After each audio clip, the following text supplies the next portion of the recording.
Cari amiche e cari amici della Tenda TV, ben ritrovati, tanti auguri di buon Natale e buone feste da tutti noi.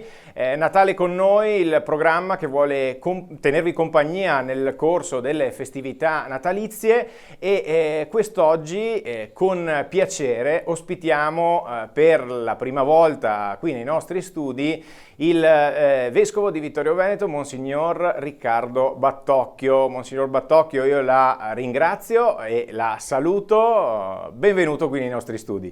Grazie, grazie e un augurio cordiale a tutti e a tutte. Allora, sarà questa l'occasione per ripercorrere un po' questi 7 mesi che la vedono camminare insieme alla comunità della diocesi di Vittorio Veneto. Era lo scorso 25 maggio quando Monsignor Riccardo Battocchio ha fatto il suo ingresso in diocesi, lo ricordiamo. Ma prima di ripercorrere insomma questi 7 mesi, io le chiedo, Monsignor Riccardo, come sta? Sto decisamente bene, dopo 7 mesi molto intensi, ma non mi hanno messo troppo alla prova. Ecco, credo di avere ancora qualche energia per continuare e spero di poterla mettere a disposizione di questa diocesi che sto cominciando a conoscere un po' alla volta. Ecco, dicevo, data campale, diciamo, e data storica anche per la nostra diocesi, quella del 25 maggio, ma prima lei come ha così vissuto le settimane, i mesi che hanno preceduto il suo ingresso in diocesi? Nella normalità di una vita piuttosto intensa, nell'impegno con la comunità di formazione dell'Almo Collegio Capranica, seminaristi, giovani preti, studenti a Roma, negli ultimi impegni legati all'attività di segretario speciale del Sinodo dei Vescovi e quindi non ho avuto molto tempo per sospendere le attività prima di arrivare in diocesi. Ho concluso i corsi universitari alla Pontificia Università Lateranense e alla Pontificia Università Gregoriana proprio il 20 maggio e sono partito da Roma il 23 e il 25 sono stato ordinato, quindi nella normalità della vita. Ecco, una giornata storica, dicevo, quella del 25 maggio, credo che abbia sentito sin da subito l'abbraccio della comunità vittoriese. Che ricordi ha di quella giornata? Decisamente. Un abbraccio, un reale abbraccio. C'era il sole dopo alcuni giorni di pioggia, anche questo ha aiutato, e ho visto tanti volti di persone conosciute nel corso degli anni, tanti volti nuovi e mi sembrava di cogliere il piacere di essere là. Io spesso ho commentato quel giorno riferendomi all'espressione di Papa Francesco, il piacere spirituale di essere popolo. Mi pare di aver percepito nei volti, nei canti, nella celebrazione stessa, proprio il piacere di essere là non tanto per Riccardo il Vescovo, ma come Chiesa, come popolo che vive un momento particolare di una storia molto lunga, molto articolata e che continua anche attraverso la presenza del Vescovo. Dei tanti momenti che hanno costellato quella lunga celebrazione, ce n'è uno che ricorda in particolare? Senz'altro il momento della litania dei santi prostrato davanti all'altare, poi chiaramente l'imposizione delle mani che segna un passaggio anche personale molto molto forte in una storia di successione apostolica in cui il Vescovo è inserito con la sua Chiesa, ma è stato molto bello anche il momento in cui dopo, verso la fine della messa, l'uscita per incontrare anche le persone che stavano in piazza e l'abbraccio di pace. È difficile dire un momento, ho vissuto quella celebrazione come una preghiera, ecco, grazie anche a un'ottima preparazione, ai ritmi giusti e alla serenità anche che mi dava il fatto di sapere di essere in buone mani, ho vissuto come un momento di preghiera, ecco, realmente questa celebrazione del 25 maggio. Ecco, dal momento del suo ingresso in poi c'è stata un'agenda molto fitta. Sì. Non sono venuto qui per riposarmi. Ecco, certamente, certamente. Tantissimi incontri che lei ha fatto, tante le persone appunto che ha avuto modo di incontrare. Proprio nelle prime settimane, quali sono state le prime impressioni e magari anche i primi incontri che le hanno lasciato il segno? C'è stata una scelta molto precisa, condivisa con l'allora vicario generale Monsignor Martino Zagonel, di iniziare proprio la presenza in diocesi incontrando i preti, i presbiteri diocesani. Già il giorno successivo all'ordinazione sono andato nella casa di riposo Immacolata di Lourdes, i preti anziani lì presenti, e poi via via l'incontro dei presbiteri diocesani nelle 12 foranie, dedicando una mezza giornata, una giornata in base anche al numero dei presbiteri, per ascoltarli, per farmi un po' conoscere e per iniziare a conoscere loro. Ecco, questa è stata la scelta che credo abbia aiutato molto me e spero anche il presbiterio diocesano a trovare un ritmo giusto, almeno iniziale, per camminare assieme. Poi ci torneremo appunto sul presbiterio diocesano.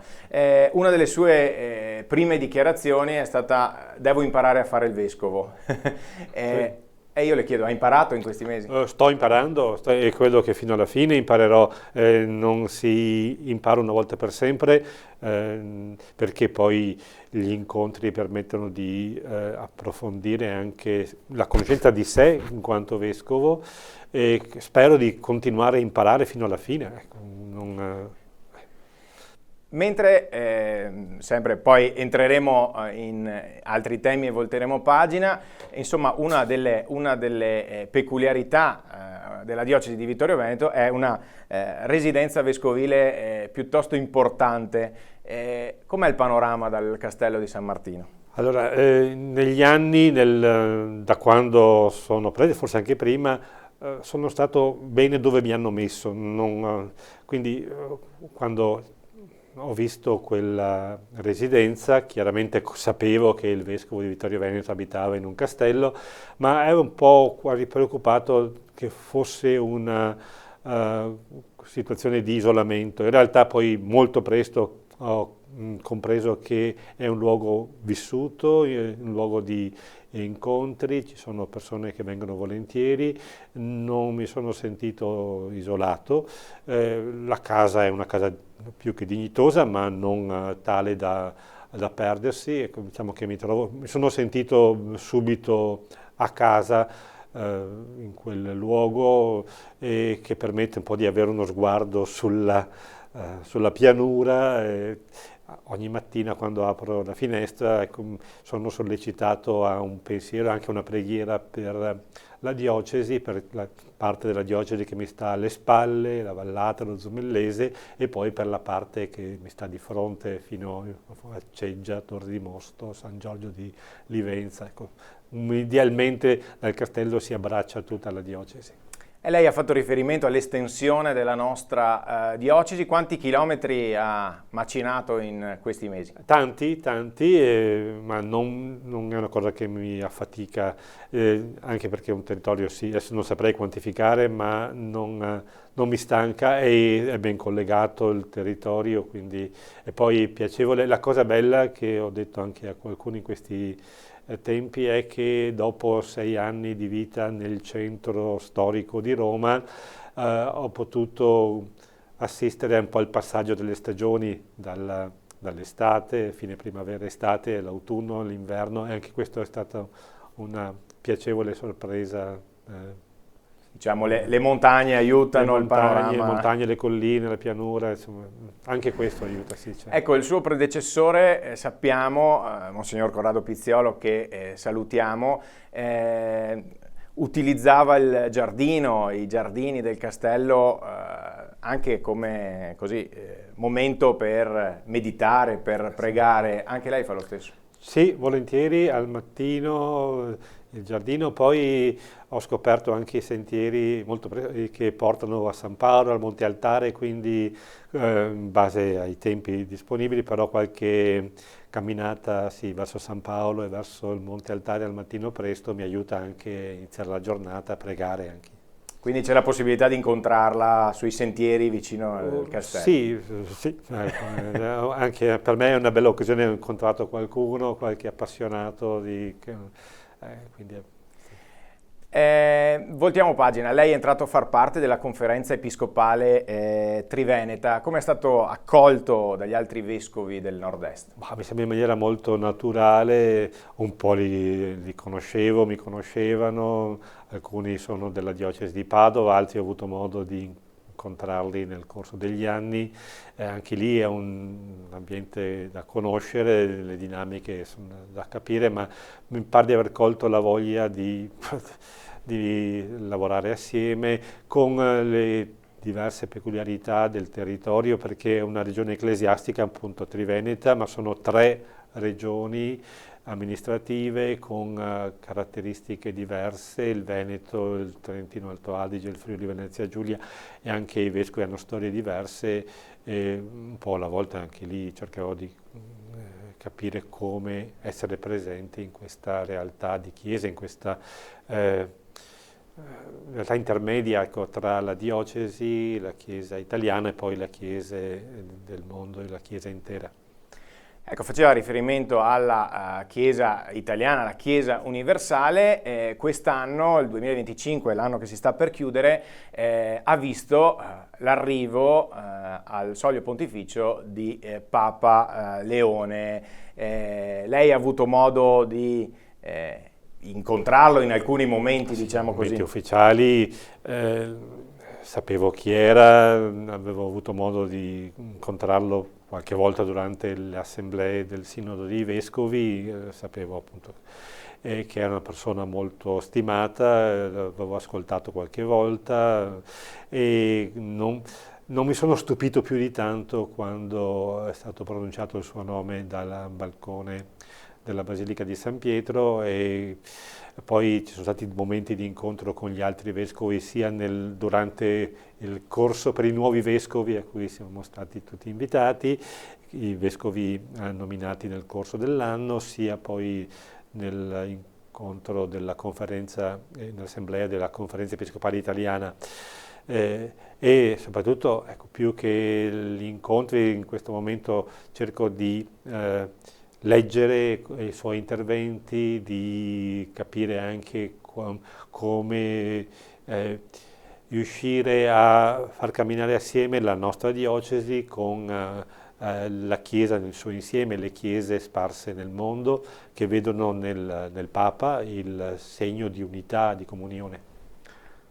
Ecco, lei nel suo messaggio per l'Avvento, che poi magari avremo modo di riprendere, ha proprio citando Papa Leone riportato un passo in cui dice: impariamo a lavorare insieme e appunto ci impegniamo tutti quanti a edificare comunità cristiane aperte, ospitali e accoglienti. Lei ha voluto sottolineare questo aspetto. Sì, che è un po' il tema che la Chiesa nelle sue varie componenti cerca di vivere alla luce del Concilio Vaticano II, di cui ricordiamo i 60 anni dalla conclusione, e del cammino sinodale promosso da Papa Francesco, una Chiesa accogliente, ospitale, capace di camminare insieme con le persone e di accompagnare le persone all'incontro con Gesù. Questa è la cosa che sta più a cuore.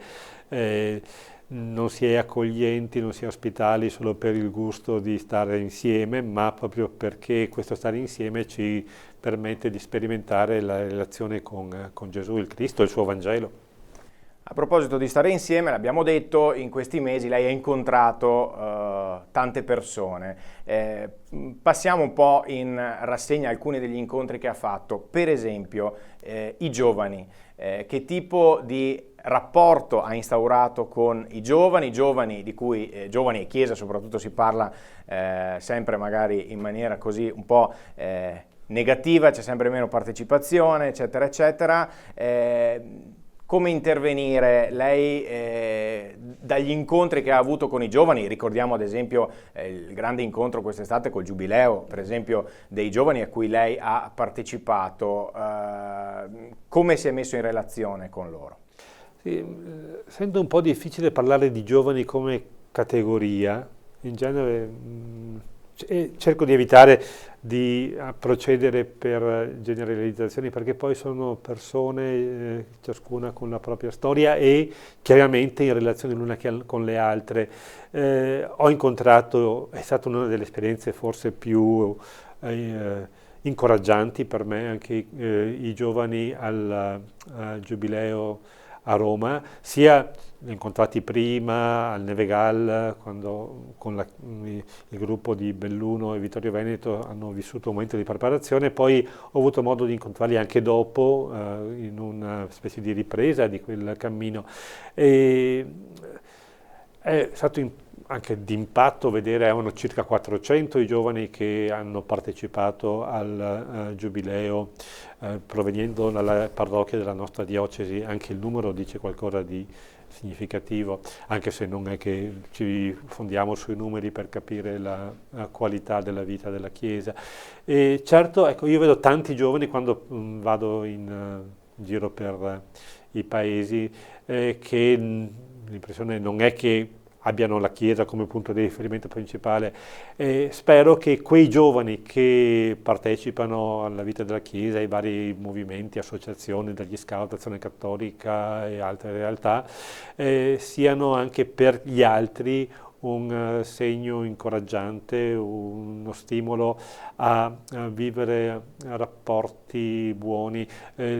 So quanti problemi ci sono anche nel nostro territorio rispetto alla vita dei giovani, il rapporto con la scuola da una parte, con il lavoro dall'altra, con le dipendenze di vario tipo dall'altra ancora, quindi c'è tanto da lavorare per riuscire a far sentire che la condizione di chi è giovane non è una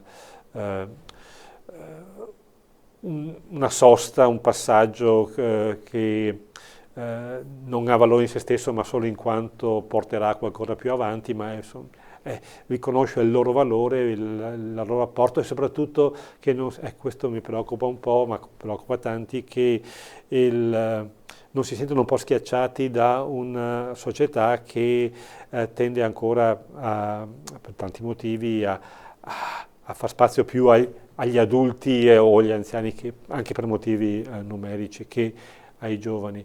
Devono sentirsi parte integrante di questa comunità, anche ecclesiale oltre che civile.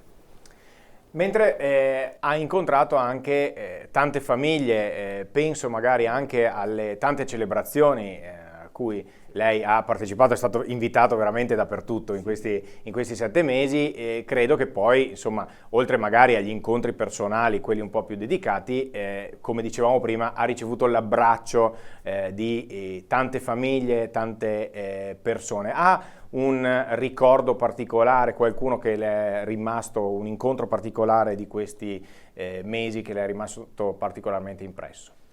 Beh, gli incontri forse più provocanti sono stati quelli recenti, nelle settimane precedenti il Natale, con alcune comunità, case di accoglienza, case di riposo, giovani, anziani, minori, persone con vicende di dipendenza alle spalle, con percorsi anche molto complicati, che di fatto vengono aiutati a ritrovare un po' il senso della propria dignità, il senso della propria vita. Quelli mi hanno colpito molto, e quindi da una parte la gioia degli incontri con le parrocchie, nelle feste patronali, in occasione delle cresime.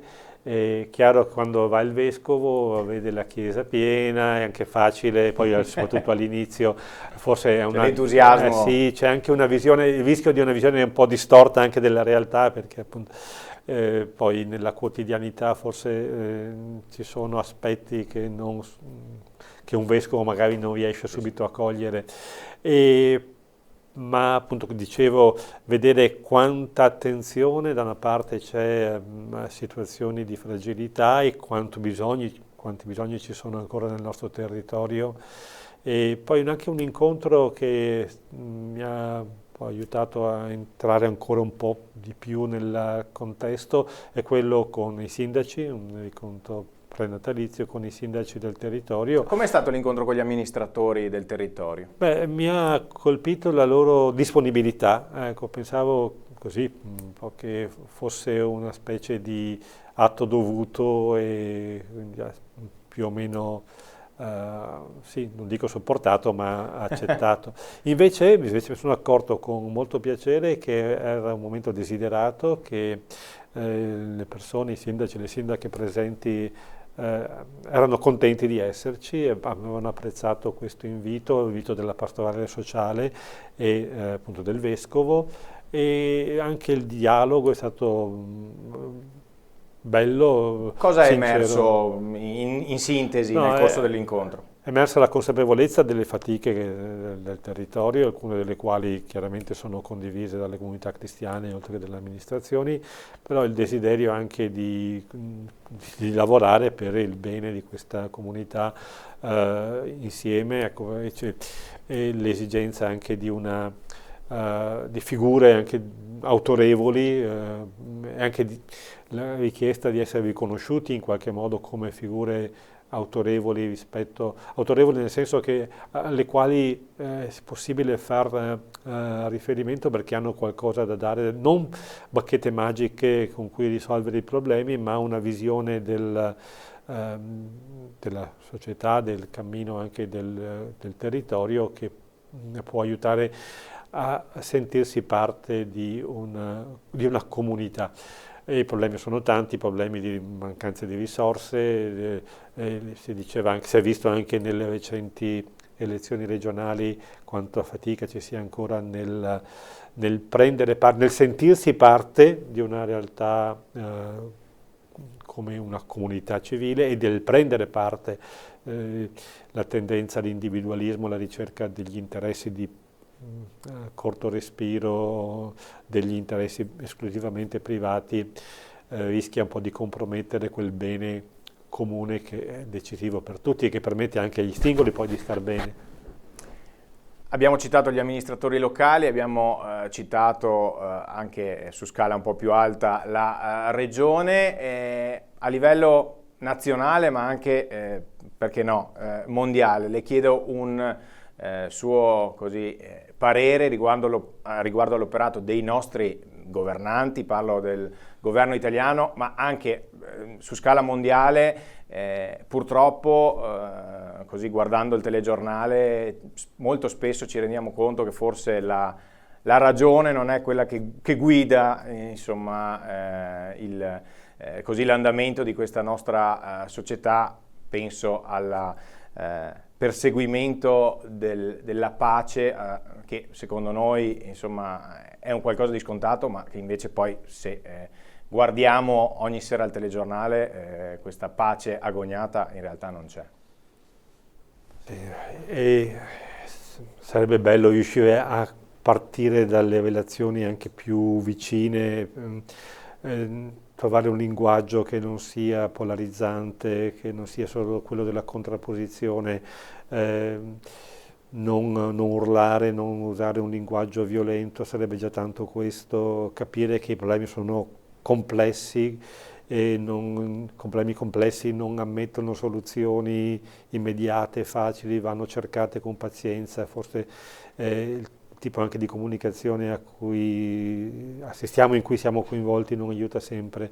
A me ha colpito parecchio il richiamo del messaggio di Papa Leone XIV per la giornata della pace, un richiamo al realismo. Cosa vuol dire oggi essere realisti? Avere il senso della realtà, accettare le cose come vanno, accettare che il più forte abbia ragione. No, il realismo significa cogliere nella realtà le possibilità di bene che esistono, farle crescere, non lasciarsi troppo coinvolgere da una visione disperata e disperante del mondo. Ci sono motivi di inquietudine, ma è anche possibile rispondere a queste inquietudini con proposte concrete, conto corrente per certi aspetti, sì, ma è compito anche forse di chi ha uno sguardo ampio sulla realtà di andare conto corrente rispetto a visioni parziali, accettando anche la fatica dei tempi lunghi, anche l'incomprensione. Penso che oggi non sia facile da parte di tanti, anche dei mezzi di comunicazione importanti, accettare parole come quelle del Papa rispetto al tema del riarmo, rispetto alla necessità di un dialogo che accetta anche di confrontarsi con chi la pensa in maniera diversa, riconoscendo che, anche se sbaglia, ha una dignità. E quindi non trattarlo come un nemico da eliminare, ma come una persona o una società, una nazione, che pur orientandosi verso percorsi non giusti, non sbagliati, però è un interlocutore possibile. Quindi, questo so che è un andare un po' controcorrente, suona un po' da sognatore e da idealista, ma è quello per cui siamo qui anche in questo mondo. E ci auguriamo che le parole di Papa Leone oggi, ma anche di Papa Francesco ieri, trovino ascolto veramente. Questo è uno degli auspici che possiamo fare. Ecco, che non si arrivi fra qualche tempo a dire ecco, l'aveva detto Papa Francesco, l'aveva detto Papa Leone, l'avevano detto. Ecco, cerchiamo di anticipare, ecco. Monsignor Riccardo Battocchio, torniamo in diocesi. Intanto ricordo ai nostri telespettatori che stiamo dialogando appunto con Monsignor Riccardo Battocchio in questo tempo di Natale. Natale con noi appunto è questa nostra trasmissione che vi porta qui appunto alcune delle personalità del nostro territorio, quindi con piacere stiamo ospitando Monsignor Riccardo Battocchio per la prima volta nei nostri studi. Torniamo a parlare della diocesi. Dicevamo, ha avuto sin dai primi giorni, proprio forse il giorno dopo, l'incontro con il presbiterio diocesano. Come le sono sembrati i suoi preti, e soprattutto le faccio un'altra domanda, perché nel mese di settembre c'è stato un primo avvicendamento, ci sono stati dei cambi che hanno coinvolto, se non sbaglio, 8 parrocchie, giusto? Sì. E quindi per alcuni è destato un po' di sorpresa questo cambio, insomma, a pochi mesi dall'arrivo di Monsignor Battocchio in diocesi. Allora, il presbiterio diocesano. Intanto lo ringrazio perché nei miei confronti si è dimostrato molto accogliente, forse anche un po' curioso, desideroso di conoscere. Non mi sono sentito a disagio, che un po' di familiarità con i preti l'ho maturata nel corso della vita, anche per il tipo di attività e mi sono sentito veramente accolto. Un po' guardato con qualche curiosità, nel senso che vediamo cosa ha da fare, cosa ha da dire questo vescovo, ma gli incontri nelle foranie sono stati molto incoraggianti. È stato incoraggiante l'incontro con il presbiterio all'inizio del mese di giugno, in cui è stato possibile anche un po' mettere le prime carte sul tavolo, poi consiglio presbiterale. L'ascolto e il dialogo con il Consiglio Episcopale, che è quello che ho incontrato, le scelte fatte dal mio predecessore, da me confermate, hanno permesso di arrivare a quelle decisioni legate a necessità contingenti, ma cercando di affrontarle con un po' di criterio, chiedendo anche dei sacrifici a qualche presbitero che ha dovuto reinventare un po' la sua posizione rispetto alle parrocchie. Chiaramente tutto è nato dalla necessità di provvedere a un nuovo vicario generale dopo i tanti anni, dopo il lungo e intenso e prezioso servizio di Monsignor Martino Zagonel, chiedendo a Don Gianluigi Papa di assumere questo compito di vicario generale. Si doveva provvedere alla parrocchia di Sacile e quindi di conseguenza c'è stato un effetto domino, ma ecco, abbiamo cercato di affrontarlo con criterio, ascoltando, confrontandomi, anche il momento in cui ho chiesto ai parroci di cambiare parrocchia, chiaramente è stato un momento delicato, forte, che ho cercato di vivere appunto nel dialogo, anche ascoltando eventuali difficoltà che si ponevano e poi chiedendo la disponibilità che è propria di un prete a servizio della diocesi.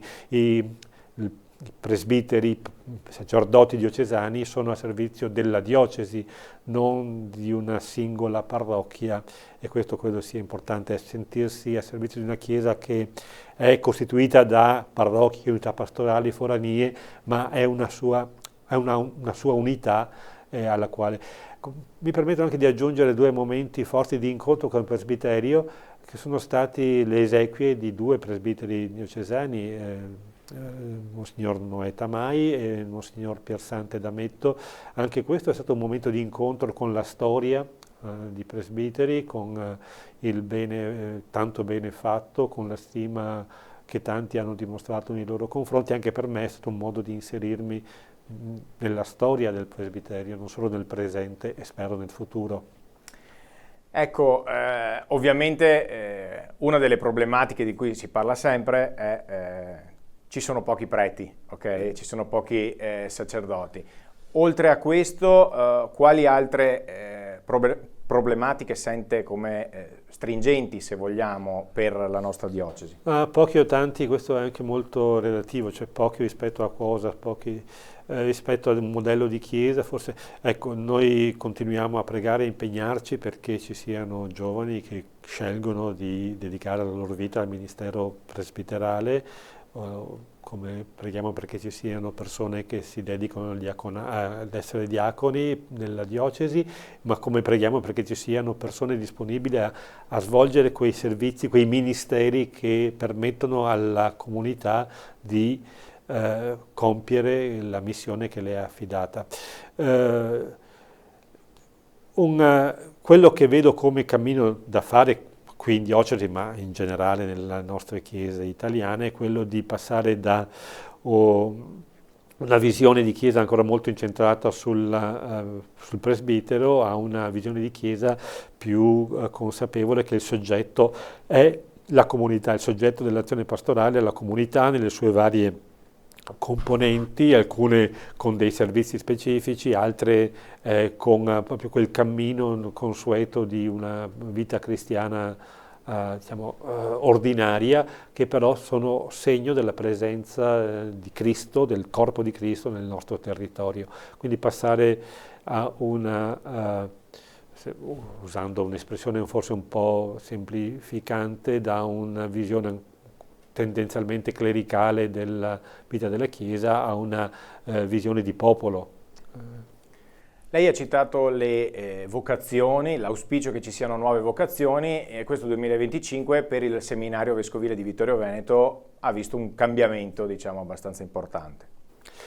Sì, un cambiamento vissuto anche nella consapevolezza di cammini che proseguono avendo dei punti di riferimento, che è la necessità di offrire a coloro che sentono la chiamata a dedicarsi come preti alla vita della Chiesa, alla missione della Chiesa, di avere un percorso di discernimento e formazione adeguato, in base anche alle richieste che vengono dalla Chiesa e dalla Chiesa italiana, ma anche dalle autorità competenti nella formazione dei ministri. Quindi creare che ci siano comunità ampie, non piccoli gruppi, che ci sia un'esperienza anche di Chiesa variamente articolata. Quindi la scelta è stata quella di continuare la formazione di chi è già in cammino nel seminario di Treviso,